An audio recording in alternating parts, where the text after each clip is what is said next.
Hello दोस्तों, स्वागत है आपका अपने YouTube चैनल ऑनलाइन जीके मंच में। दोस्तों 2021 में आने वाले एग्जाम्स के लिए हमने जो जीके के 1000 क्वेश्चंस का सीरीज शुरू किया है, यह उसका दूसरा पार्ट है। तो दोस्तों पहला सवाल है, लोहे में बहुत जल्दी जंग कहाँ लगती है? तो देखिए, ये जंग जो होती है लोहे में, वह जल और हवा की उपस्थिति में जब ये लोहा जो है वह ऑक्सीजन से अभिक्रिया करता है तो उसके कारण उसमें जंग लगती है। और जंग जो है वह सबसे जल्दी लगती है समुद्री जल में, ठीक है। और ये लोहे में जो जंग लगती है वह एक तरह की रासायनिक परिवर्तन होती है। तो एग्जाम में क्वेश्चन इस तरह से भी आता है कि लोहे में जंग लगना किस तरह का परिवर्तन है, तो वह रासायनिक परिवर्तन होता है। और लोहा में जब जंग लगता है तो उसका भार जो होता है वह बढ़ जाता है। और लोहे में जंग लगने से कौन सा पदार्थ बनता है, उसका रासायनिक नाम पूछा जाता है, तो वह होता है फेरिक ऑक्साइड। और यह एक तरह की भूरी परत के रूप में लोहे पर जम जाती है, ठीक है। चलिए नेक्स्ट देखते हैं, किस दर पर भारतीय रिजर्व बैंक जो है वह वाणिज्यिक बैंकों से धन उधार लेता है? तो राइट आंसर है ऑप्शन बी, रिवर्स रेपो दर, यानी कि रिवर्स रेपो रेट। अब इसको थोड़ा डिटेल में समझें। तो देखिए, होता क्या है कि जो वाणिज्यिक बैंक होते हैं वह अपने दिन भर की जो लेन देन होती है उसे जब कर लेते हैं और उसके बाद उनके पास जब कोई बड़ी सी रकम बच जाती है तो वे क्या करते हैं कि उस पैसे को रिजर्व बैंक में जमा कर देते हैं। और जो रिजर्व बैंक होता है उन्हें उस पैसों पर ब्याज देता है। और रिजर्व बैंक जो यह ब्याज देता है उनको इस पैसे पर, तो यही जो ब्याज होता है इसी को कहा जाता है रिवर्स रेपो रेट, ठीक है। विश्व का पहला कृत्रिम उपग्रह किस देश के द्वारा छोड़ा गया था?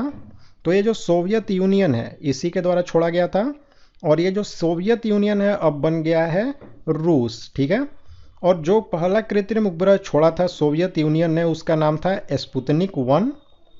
और ये जो स्पुतनिक 1 है इसका प्रक्षेपण किया था अक्टूबर 1957 को। तो ये डेट भी आपको याद रखना है, ठीक।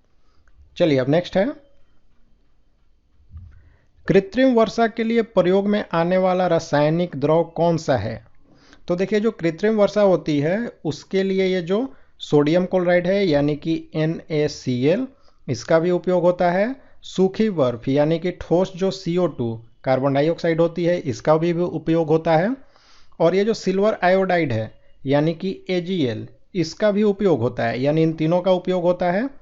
तो राइट आंसर हो जाएगा ऑप्शन डी, उपर्युक्त सभी। चलिए अगला सवाल देखें, नाना साहिब का दूसरा नाम क्या था? तो नाना साहिब जो है इनका दूसरा नाम था धोंधू पंत। और ये जो नाना साहेब हैं जो पेशवा थे बाजीराव द्वितीय, इनके ये एडॉप्टेड सन यानी कि दत्तक पुत्र थे। और जो कानपुर में 1857 का विद्रोह हुआ था उसका नेतृत्व इन्होंने ही किया था। अब सवाल आता है कि कानपुर में जो 1857 का विद्रोह है यह शुरू कब हुआ था? तो कानपुर में यह शुरू हुआ था 5 जून 1857 को। और इस विद्रोह में इन्होंने नेतृत्व किया था कानपुर में, लेकिन इनकी सहायता की गई थी तात्या टोपे के द्वारा। तो इससे भी ध्यान में रखना आपको। निम्न में से कौन भारत का एक सह राज्य था और बाद में पूर्ण राज्य बना? तो यहाँ पर ऑप्शन सी में जो सिक्किम दिया है यही भारत का पहले एक सह राज्य था, यानी कि एक संरक्षित राज्य था। लेकिन संविधान में 36वां संशोधन किया गया 1975 में और उसके बाद इसे एक पूर्ण राज्य का दर्जा मिला था। अब पूछा जाता है कि यह जो सिक्किम है यह भारत का कितने नंबर का राज्य था? तो यह भारत का 22वां राज्य बना 1975 में। भारत में डच का सबसे प्रारंभिक उपनिवेश कहाँ पर था? तो ये डच जो है इन्होंने अपना पहला उपनिवेश बनाया था भारत में 1605 ईस्वी में, और यह था मसूलीपट्टनम। तो ऑप्शन ए है राइट आंसर। अगला सवाल देखें,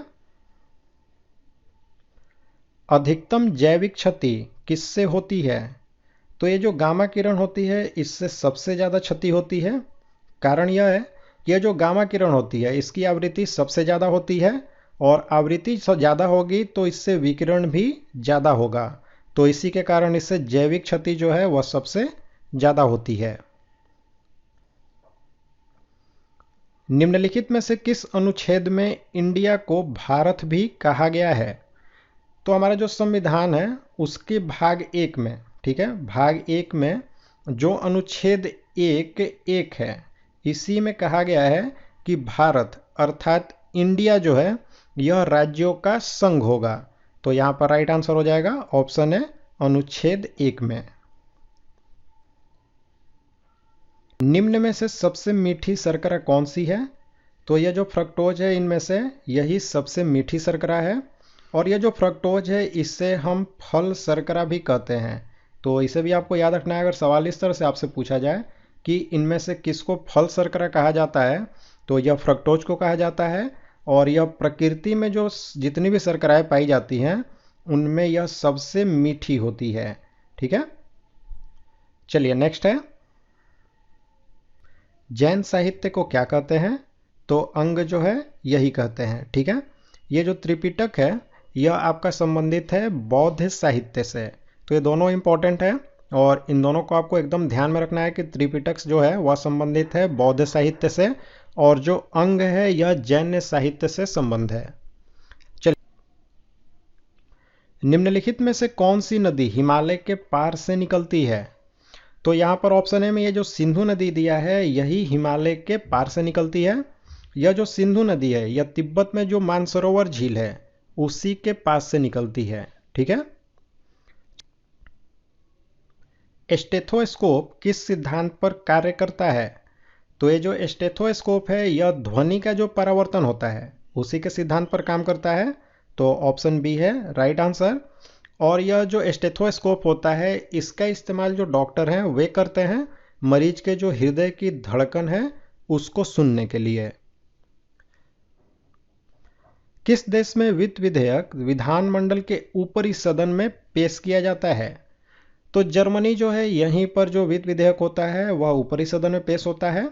अगर आपसे पूछ लिया जाए कि हमारे देश में यानी कि भारत में जो ऊपरी सदन है वह कौन सा है, तो वह है राज्य सभा। ठीक है, और निम्न सदन कौन सा है, तो वह है लोकसभा। तो चलिए नेक्स्ट है दोस्तों, मानव की पसलियां किसके साथ जुड़ी होती हैं? तो मानव की जो पसलियां हैं वह स्टर्नम के साथ में जुड़ी होती हैं। और हमारे शरीर में कितनी पसलियां होती हैं?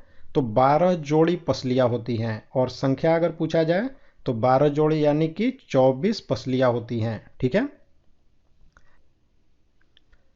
गुप्त काल के चांदी के सिक्कों को क्या कहते थे?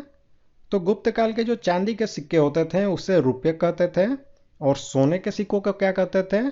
तो वह दिनार कहा जाता था। ठीक है, यानी सोने के सिक्के दिनार और चांदी के सिक्के रुपयक। निम्न में से सबसे बढ़िया इंसुलेटर कौन सा है? तो कांच जो होता है वह इन सब में सबसे अच्छा इंसुलेटर होता है। अब यहाँ पर समझ ले कि इंसुलेटर होता क्या है। तो इंसुलेटर इस तरह का पदार्थ होता है जिस पर कि विद्युत क्षेत्र जो होता है इसका किसी तरह का प्रभाव नहीं पड़ता है उस पर, और इससे होकर के जो विद्युत आवेश हैं उनका प्रवाह भी नहीं हो पाता है। ठीक है, तो उसे कहा जाता है इंसुलेटर, और यहाँ पर यह जो कांच है यह सबसे बढ़िया इंसुलेटर है। चलिए, 1 वर्ष तक राजस्व एकत्र करने का प्रस्ताव सरकार किस विधेयक के द्वारा करती है? तो जो वित्त विधेयक होता है उसी के द्वारा की जाती है। ठीक है, चलिए नेक्स्ट क्वेश्चन है, किस भारतीय राज्य की समुद्र तटीय सीमा सबसे छोटी है? तो गोवा जो है इसकी समुद्र तटीय सीमा है 101 किलोमीटर, जो कि सबसे कम है। और सबसे ज़्यादा समुद्र तटीय सीमा है गुजरात की, और इसकी जो कुल तटीय सीमा है वह है 1214.7 किलोमीटर। अब आपसे पूछा जाए कि भारत का जो कुल समुद्र तटीय सीमा है वह कितना है, तो वह है 7516.6 किलोमीटर। ठीक है, गांधी जी ने भारत में अपनी राजनीतिक गतिविधियों का प्रारंभ कहाँ से किया था? तो यह किया था चंपारण से, जो कि बिहार में स्थित है। और गांधी जी जब दक्षिण अफ्रीका से वापस आए तो 1917 में इन्होंने चंपारण में आंदोलन किया, और यहाँ से अपनी राजनीतिक जो जीवन है उसको प्रारंभ किया। किसको किसी कोशिका में अचल संपत्ति माना जाता है? तो जो न्यूक्लिक एसिड यानी न्यूक्लिक अम्ल है, इसी को कोशिका की अचल संपत्ति माना जाता है और इसकी खोज की गई थी फ्रेडरिक मिसर के द्वारा।